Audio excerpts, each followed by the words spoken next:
yang aku khawatirkan, nanti umat Islam itu akan centang berenang. Umat Islam itu akan berpecah belah. Bahkan nanti umat Islam itu akan terjadi pembunuhan antara yang satu dengan yang lain. Mendengar itu, sahabat-sahabat pada diam semua. Kata sahabat, apa yang kau maksud itu ya Rasul? Kata Nabi, umat Islam itu nanti akan mengidap satu penyakit namanya Da'ul Umam, penyakit umat Islam. Innahu sayusibu ummati Da'ul Umam. Qalu wa ma Da'ul Umam? Qala al-ashur wal batar wat takatsur wat tanafusu fid dunya wat tabaru wat tahasud hatta yakunal bagyu thumma yakunal haraj. Kalau sudah umat Islam itu nanti mengidap penyakit umat itu, maka akibatnya umat Islam itu akan terpecah belah, kemudian akan terjadilah pembunuhan antara yang satu dengan yang lain. Wa mada'ul umam, apa-apa saja bentuk penyakit umat Islam itu ya Rasul, kata sahabat. Jadi saya sampaikan kepada Bapak Ibu pada subuh ini, penyakit umat Islam. Satu, al-asyur, kufur nikmat, tidak pandai berterima kasih atas nikmat yang Allah berikan. Itu penyakit umat Islam. Hari ini Bapak dan Ibu, banyak di antara kita umat Islam ini yang tidak pandai berterima kasih atas nikmat yang Allah berikan. Padahal sudah disebutkan oleh Allah dalam Al-Quran, la in syakartum la azidannakum wa la in kafartum inna adzabi lasyadid. Apabila kamu bersyukur atas nikmat yang telah aku berikan, kata Allah, pasti akan aku tambah. Ini janji Allah. Dulu pernah saya sampaikan, walaupun belum selesai, ada 4 janji Allah untuk kita ini. Di antara 4 janji Allah untuk manusia, termasuk kita yang hadir ini adalah apabila bersyukur atas nikmat yang Allah berikan, pasti akan ditambah. Nah, oleh sebab itu Bapak dan Ibu, ayo kita membiasakan diri mensyukuri nikmat yang Allah berikan. Bagaimana caranya? Nah, ini dia. Ketika kita berangkat ke SSB, usahakan membawa duit, kemudian kita masukkan ke dalam kotak infak. Ada jamaah saya di Masjid Darul Iman, sering saya perhatikan. Setiap subuh dia berinfak, karena di Masjid Darul Iman pas di dinding itu dibuat kotak infak. Satu anak yatim, masjid, PHBI, kemudian mu'allaf, satu lagi Fardu Kifayah. Jadi ada 5. Saya lihat, pada suatu hari saya ikut betul. Saya dari belakang, saya tengok setiap hari 2000. Berarti dalam satu hari 10.000 infak. 10 kali 3, 300.000 rupiah. Luar biasa Bapak Ibu. Allah sebutkan dalam Al-Quran, mathalul ladzina yunfiquna amwalahum fi sabilillah kamathali habbah ambatat sab'a sanabila fi kulli sumbulatin mi'atu habbah wallahu yudha'ifu liman yasha.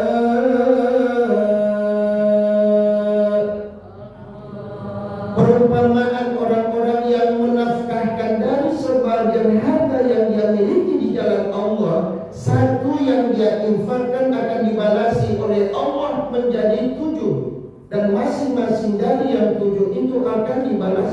Allah dengan berlipat ganda.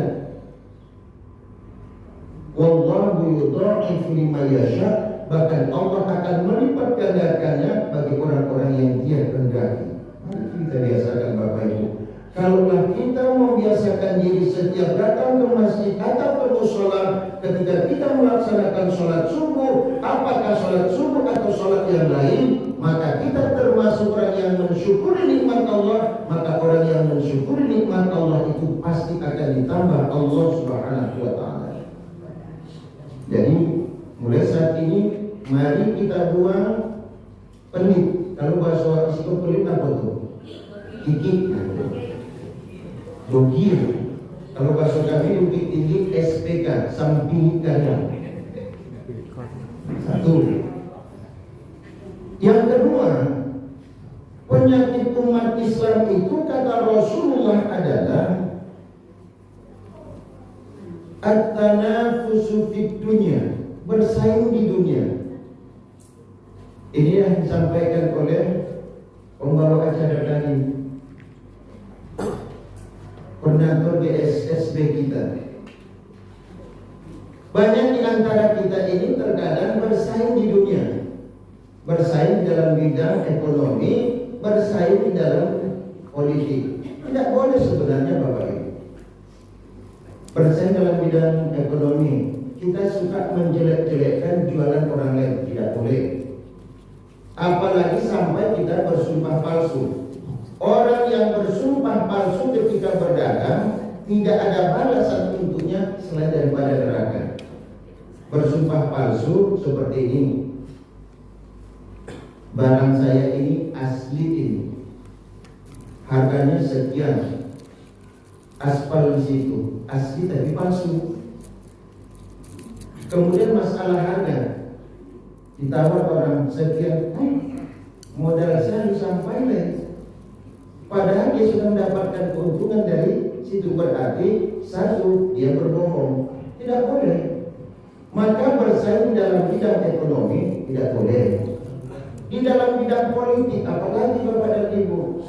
Inilah yang kita khawatirkan saat ini. Kemarin di Sumbar itu memang terjadi Bapak Ibu, heboh. Itu teman-teman dan adik-adik tingkat kuliah saya WA saya. Kami sekarang lagi panas-panasnya di Sumatera Barat ini Bang. Masalah apa? Masalah politik. Itu terjadinya di Payakumbuh.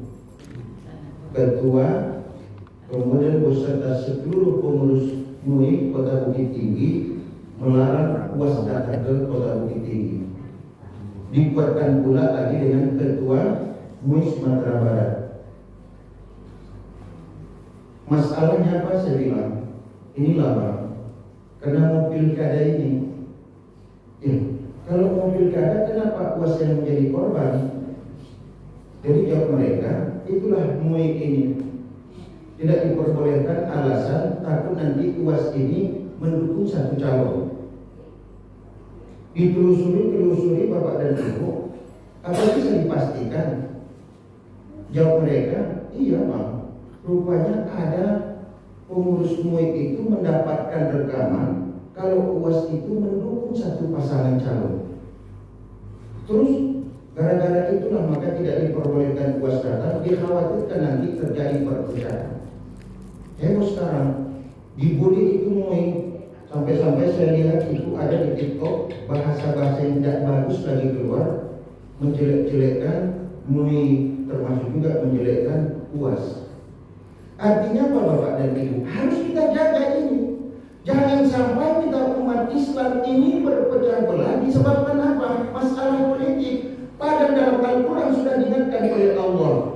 Wa'tasimu bihablillahi jami'an wa la tafarraqu.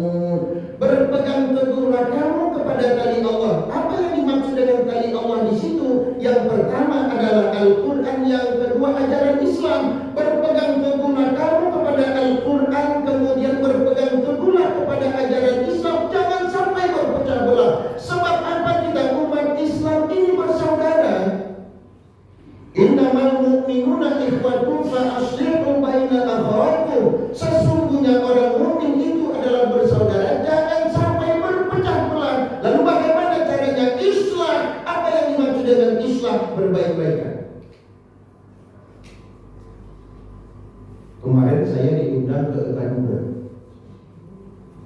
Yafdaling Mek namanya. Karena mereka baru peringatan Maulid dari Muhammad. Saya pikir perwiritan biasa saja. Begitu saya sampai di sana, rupanya peringatan Maulid Nabi. Walaupun sudah Rabiul Akhir, tapi orang itu pun masih memperingati Maulid Nabi. Saya sampaikan. Begitu juga kemarin perwiritan di Langka. Jangan sampai kita umat Islam ini berpecah belah.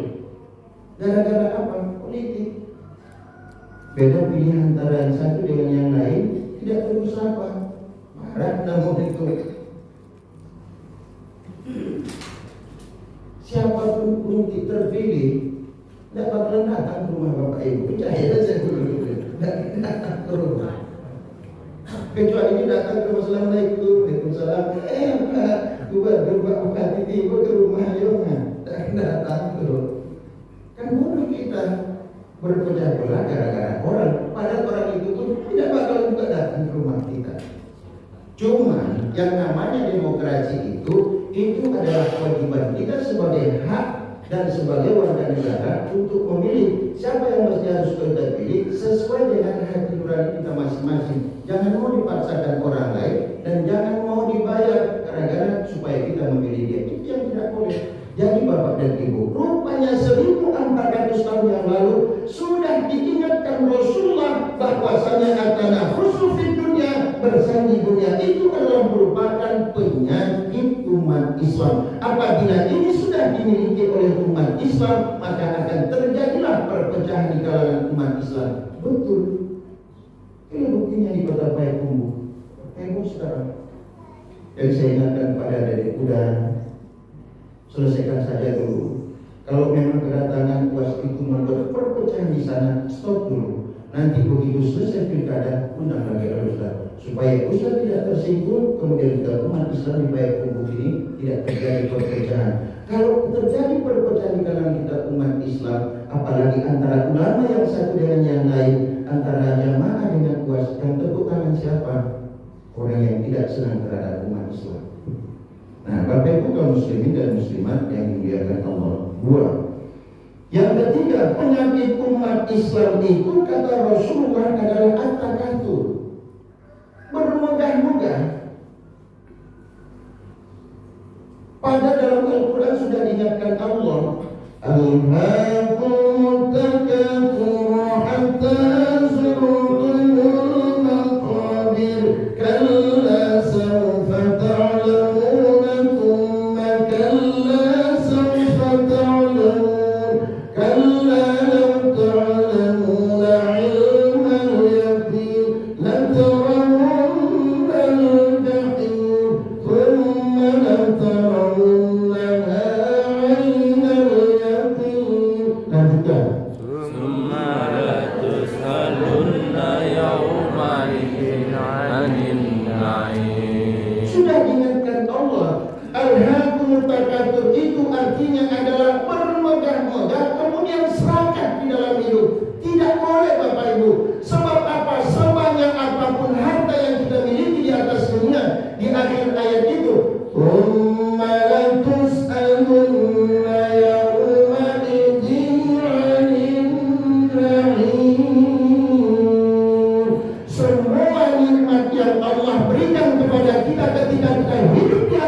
Oleh sebab itu Bapak dan Ibu, jangan serahkan.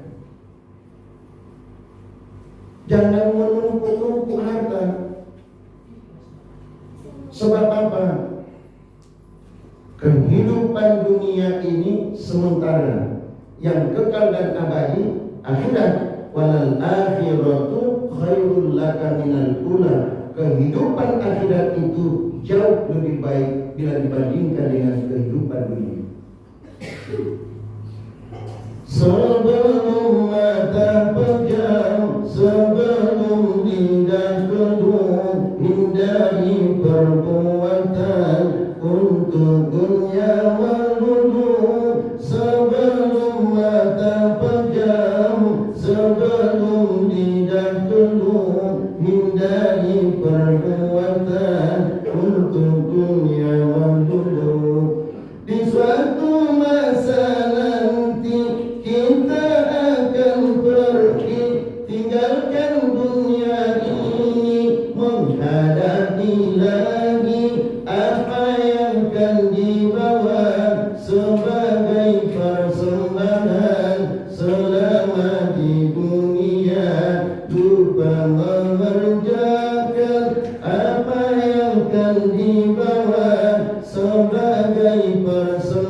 di atas dunia ini pasti akan kita tinggalkan. Tengok Bapak Ibu, jubah saya ini, saya memang tak pernah pakai jubah. Cuma karena jubah ini pemberian dari jamaah haji, saya pakailah jubah ini. Walaupun ini pemberian dari jamaah haji, ini akan saya tinggalkan. Kalau sudah nanti saya dimasukkan ke dalam liangan, cincin yang saya miliki ini cincin biar tahu ibu-ibu pemberian orang ini, kasio namanya, kasihan orang. Jam tangan juga seperti itu, coba dikasih orang,